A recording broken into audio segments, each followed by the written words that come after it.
Mon billet libéral du jour porte sur une grève peu banale. Elle a fait beaucoup de bruit. La grève des diplômes déclarée par 8 étudiants d'AgroParisTech. Comment ces contestataires de la prestigieuse école d'ingénieurs agronomes ont-ils justifié leur appel à bifurquer? Bifurquer, c'est leur expression, c'est-à-dire renoncer à leur future carrière d'ingénieur. Bifurquer, ils l'ont d'abord fait par une critique de leur école, accusée de perpétuer l'ordre social dominant au profit des intérêts de quelques-uns. Bifurquer, ils l'ont aussi fait par un rejet de leur future profession, taxée de conduire à des ravages écologiques et sociaux. Le discours des jeunes rebelles est clairement anticapitaliste et décroissant.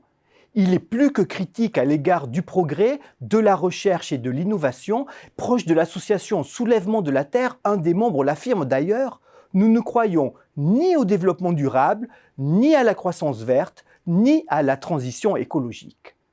Jean-Luc Mélenchon ne s'y est pas trompé, le leader de la France insoumise a aussitôt tweeté « L'espoir le plus grand que la nouvelle génération déserte le monde absurde et cruel dans lequel nous vivons ».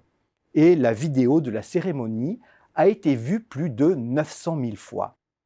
Cette fronde des jeunes élites issues de grandes écoles reste ultra minoritaire, mais elle n'est pas isolée et elle rappelle la grande démission observée parmi les cadres. Des cadres touchés par la crise de sens, en recherche d'utilité sociale, fuyant le déclassement. Cette désertion en rappelle une autre, diamétralement opposée, celle décrite par Ayn Rand dans son best-seller La Grève.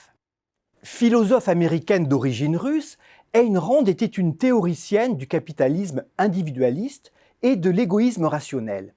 Elle a écrit La Grève en 1957. Elle y campe un pays où, les uns après les autres, les entrepreneurs démissionnent. C'est une manière pour eux de dénoncer la montée de l'interventionnisme étatique, les collusions contre la morale et la liberté, bref, de dénoncer une société qui ne reconnaît ni leur utilité sociale, ni leur mérite.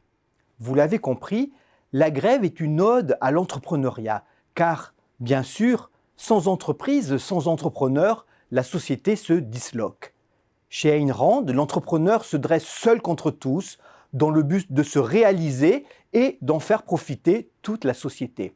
Le héros randien, vous l'avez reconnu, c'est par exemple Elon Musk, rebelle, en marge du capitalisme de connivence, défenseur de la concurrence et du laisser-faire, en lutte contre l'irresponsabilité administrative, inventeur doué pour transformer de grandes idées en grands produits, en grandes solutions sociétales. Caricatural, disons plutôt métaphorique, et certainement pas plus caricatural que la vision de l'entreprise et de l'entrepreneuriat des militants décroissants. Alors aux États-Unis, La Grève est un immense best-seller, un roman qui a inspiré et qui inspire encore bien des géants de la Silicon Valley. Comme par hasard, il a fallu attendre 2013 pour qu'il soit traduit en France. Trop révolutionnaire sans doute. Car à travers ce roman prophétique, Ayn Rand fait du capitalisme le seul système moral ayant jamais existé. Vous me voyez venir. À l'heure de la transition écologique, le message d'Ayn Rand mérite considération. La philosophe insiste, l'usage de la raison est primordial dans une société morale.